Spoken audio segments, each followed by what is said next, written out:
Hello and welcome to part 2 of our Conscious Discipline series. This week we are going to focus on composure and perception. Last month, hopefully you reviewed with your parent educator the brain states and maybe kept a log or hopefully at least paid attention to what are the things that cause me to go into my red state and blue state. And let's be honest, we have young kids, that's going to happen. And so what are those things that cause me to feel a little bit triggered? And then same for my child. Did I notice anything? Are there certain types of day? Are there certain behaviors? Are there certain things that cause us to slip into those spaces? And then also really starting to pay attention to what they need when they're in that space. So when we're in our red state or what we ourselves need, I need to know and feel that I'm safe. And then the blue makes me aware that I need some connection. And then same for my child.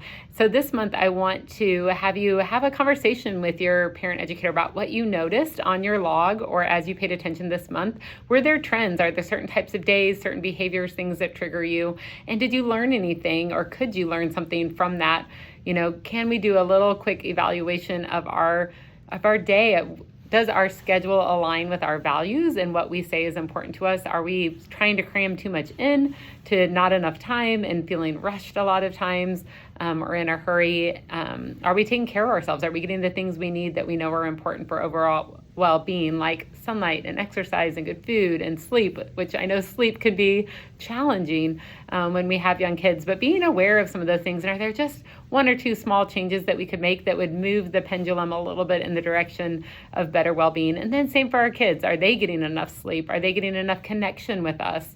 Are they getting that one-on-one undistracted time and unstructured time to play where they're not in an activity or at school, but that they really have some connected time with an adult, and then also some unstructured time for free play and open play. So that is going to be something that we hope that you talk about. And then as we become more and more aware of ourselves slipping into our red state, being able to move ourselves up to that blue or green state, because as we talked about, a child cannot regulate, which we want them to, right? We look at these big behaviors and big emotions, and in the moment we just want the behavior to stop.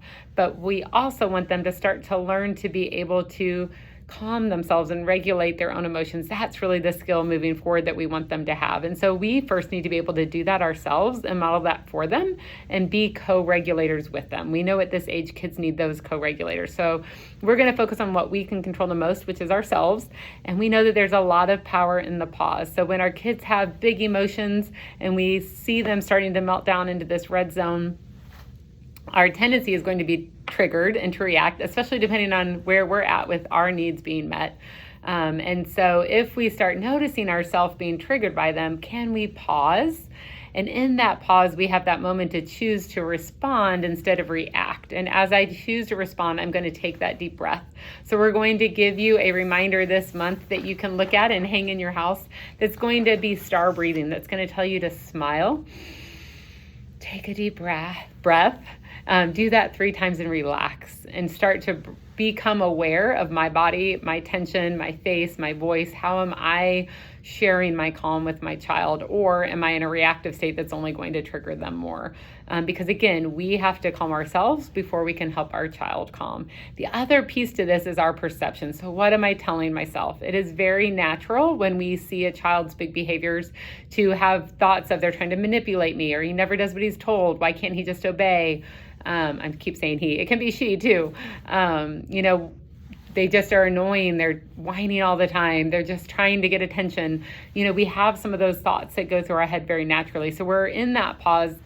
As we're taking that deep breath, we're also going to try to change our perception and instead stay curious. And we're going to think about their brain state. Are they in that blue or red zone? What is that telling me that they need? Safety or connection? And maybe what's the meaning behind their behavior? What are they telling me through that only way they know how to communicate, or the way that their body's responding right now? What is it trying to tell me? And sometimes it's a missing skill. Sometimes they've thrown a tantrum in the past and it's worked for them. And so they're just experimenting with this behavior and seeing, is this going to work for me again? Is this how I get my need met? Or is this how I get attention?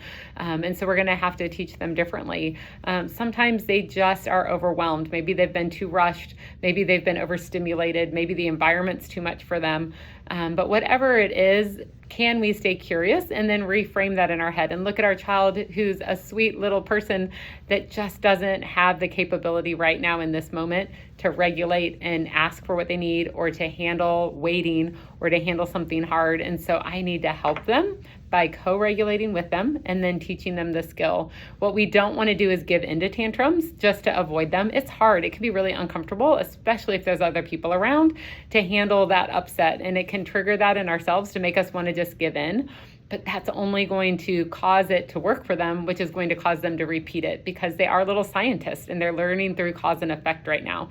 So if I throw a fit and then my parent gives in so that I'll stop, then I learn that that's what I do to get that need met. And so we want to hold the line, but to do it with empathy. So we're also going to give you a handout this month that is going to go through 9 little step process, but it gives you the dialogue for what to do in those moments. And it starts again with what we can control, which is us. So we're going to pause, take that deep breath, and then we're going to offer them empathy and safety. And so we're going to say even to them, you're safe.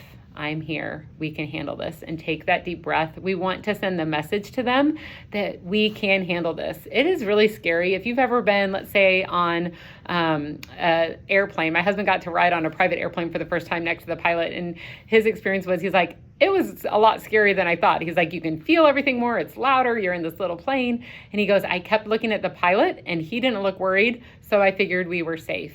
Your child is in that cockpit with you, looking to you to see if it is safe. And if you're losing control or you're getting really riled up by their behaviors, that feels really scary to them. Instead, if we can send them that message, if you're safe, we can handle this, that allows them to relax within your care and authority, and let them be the child, and to know that they are safe, and to calm back down. So think of it that way, like you are the little pilot of their life that is going to be that calm, stabilizing place for them. Some people, instead of using the word regulate, use the word, to be able to ground or to stabilize. Can I be stable for my child? And so that's really important. So we're going to practice for ourselves, star breathing, smile, take a deep breath, relax, pausing, staying curious about the behaviors and what they're trying to tell me. And then we're also going to teach our kids their own breathing so that as they learn, they can start to use this as well. And so your parent educator is going to bring you a handout that's going to have all of these. There's a link that shows a little kid doing them for you. And I want you to hear the message that you can start this even with your infants. And one that's not on here is smell the flower and blow out the candle. And this will be something that even your little infants can start to recognize. And you might see them scrunch up their nose when they're about 12 months old maybe, and as they move into 12 and 18 months, they might be able to do this. And sure enough, by the time they're 2, they may be taking those deep breaths without even any prompting. So you're going to have these, you're going to work on them when everybody's happy and in a good space and connecting, and then you're going to model them for them in the upset. So this week month with your parent educator, you're going to reflect on your schedule, your routines, your self-care. How do I keep myself in the green space most of the time so that then I can co-regulate? And when I do find myself slipping, how can I really learn to pause, take that deep breath, and change my perception about the child's behavior and stay curious? And then teaching my kiddo how to breathe as well. And so we hope this will be fun as you work through this, and we look forward to giving you more tools next month. Thanks.